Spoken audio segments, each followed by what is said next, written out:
Assalamualaikum students. I hope you all will be fine. Today we will discuss Yahya Khan regime 1969 to 71. ठीक है, आज हम यहिया खान की हुकूमत को डिस्कस करेंगे जिसका ड्यूरेशन था 1969 टू 71 तक.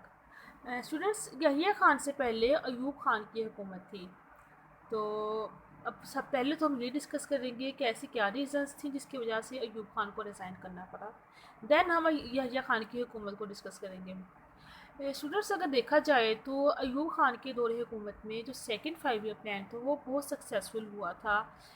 बहुत ज़्यादा इकनॉमिक डेवलपमेंट हुई थी इनके ड्यूरेशन में और इंटरनेशनल लेवल पे भी मुसलमान को बहुत तरक्की मिली थी. तो फिर अगर इतना सब कुछ हो रहा था तो फिर ऐसी क्या रीज़न्स थी, ऐसी क्या ज़रूरत पेश आई कि अयूब खान को रिज़ाइन करना पड़ा और यहिया खान की हुकूमत आई. तो सबसे पहले अयूब खान के हुकूमत के जो फेलियर थे कि क्यों इनकी हुकूमत फेल हुई, हम उनको डिस्कस करेंगे. देन हम यहिया खान की हुकूमत को डिस्कस करेंगे. Let's start. Failure of Ayub Khan. ठीक है, reasons of failure of Ayub Khan. इसमें जो इनकी हुकूमत की ख़त्म होने की वजह थी, जो रिज़ाइन किया था, उसमें जो फर्स्ट रीज़न थी वो थी डिफीट ऑफ मादर मिल्लत फातिमा जिन्ना. ठीक है, Fatima Jinnah is a sister of Quaid Azam. Students, जब 1965 में जनरल इलेक्शंस हुए तो फातिमा जिन्ना को शिकस्त हुई. उस टाइम जो इलेक्शंस हो रहे थे वो 4 मेंबर्स के दरमियान थे, लेकिन जिसमें प्रोमिनेंट दो मेंबर थे वो थे फातिमा जिन्ना एंड अयूब खान. स्टूडेंट्स, इससे पहले अयूब खान ने बेसिक डेमोक्रेसी सिस्टम इंट्रोड्यूस करवाया था और उसमें उन्होंने 80,000 मेंबर सेलेक्ट किए थे. फिर उन्हीं जो 80,000 मेंबर, ऑब्वियसली जो अयूब खान ने जो मेंबर्स सेलेक्ट किए थे 80,000 मेंबर्स, फिर उन्होंने ही अयूब खान को एज अ प्रेसिडेंट सेलेक्ट किया.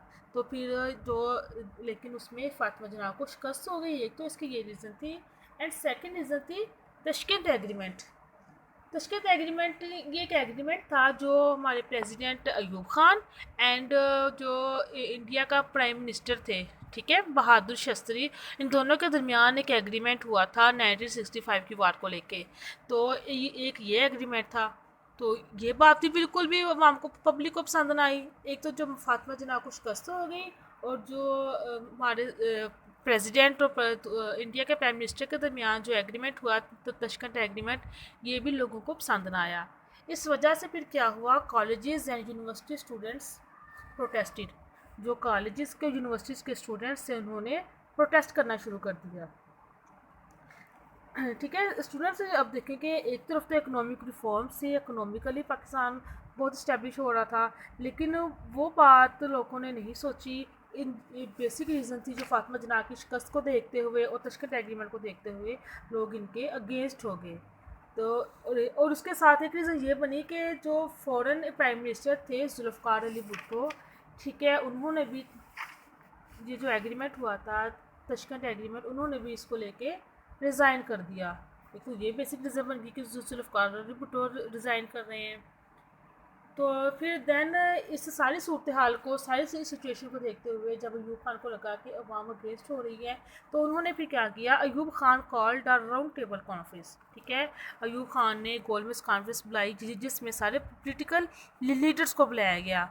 और ये जो राउंड टेबल कॉन्फ्रेंस थी ये 1969 में हुई थी. ठीक है स्टूडेंट्स, इसमें अयूब खान ने सारे पॉलिटिकल लीडर्स को बुलाया ताकि जो कंट्री के इशू हैं, जो कंट्री के पॉलिटिकल प्रॉब्लम्स हैं, उनको सॉल्व किया जा सके. लेकिन क्या हुआ, इनकी ये जो कोशिश थी वो भी फेल हो गई. फिर at last due to the public pressure president Ayub Khan resign from his post. फिर पब्लिक प्रेशर की वजह से अयूब खान को मजबूरन रिज़ाइन करना पड़ा. ठीक है स्टूडेंट्स, ये थी बेसिक रीज़न थे अयूब खान ने क्यों रिज़ाइन किया. इसमें 3 बेसिक रीज़न थी, मैं आपको अगेन एक्सप्लेन कर रही हूँ. एक तो जो फातिमा जिन्ना की शिकस्त थी, second Tashkent agreement and third was at Zulfikar Ali Bhutto resignation. ठीक है स्टूडेंट्स, अब हम जब अयूब खान ने रिज़ाइन कर दिया, फिर देन यहिया खान आए. Yahya Khan impose martial law. तो स्टूडेंट्स, एक तो अयूब खान ने मार्शल लॉ इम्पोज किया था, उसके बाद यहिया खान आ गए, उन्होंने मार्शल लॉ इम्पोज कर दिया.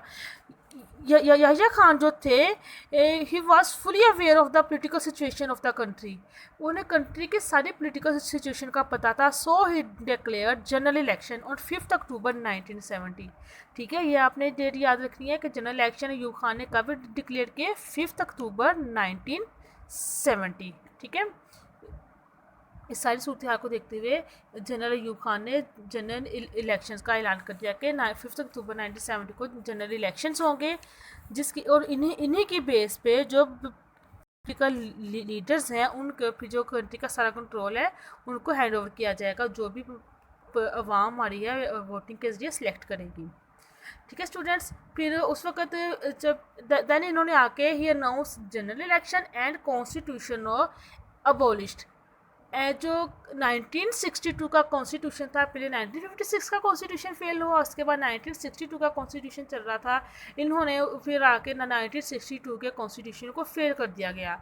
1962 के कॉन्स्टिट्यूशन को फेल करके एक लार्ज फ्रेमवर्क ऑर्डर बनाया गया, यानी कि एक इंटरम कॉन्स्टिट्यूशन बनाया गया। इंटरम कहते हैं आर्जी, यानी कि जब तक कोई भी कॉन्स्टिट्यूशन नहीं बन जाता, उन्होंने कहा तब तक हम एक लीगल फ्रेमवर्क ऑर्डर चलाएंगे कि इंटरम कॉन्स्टिट्यूशन बनेगा, जो आर्जी तौर पे कॉन्स्टिट्यूशन बनाया था।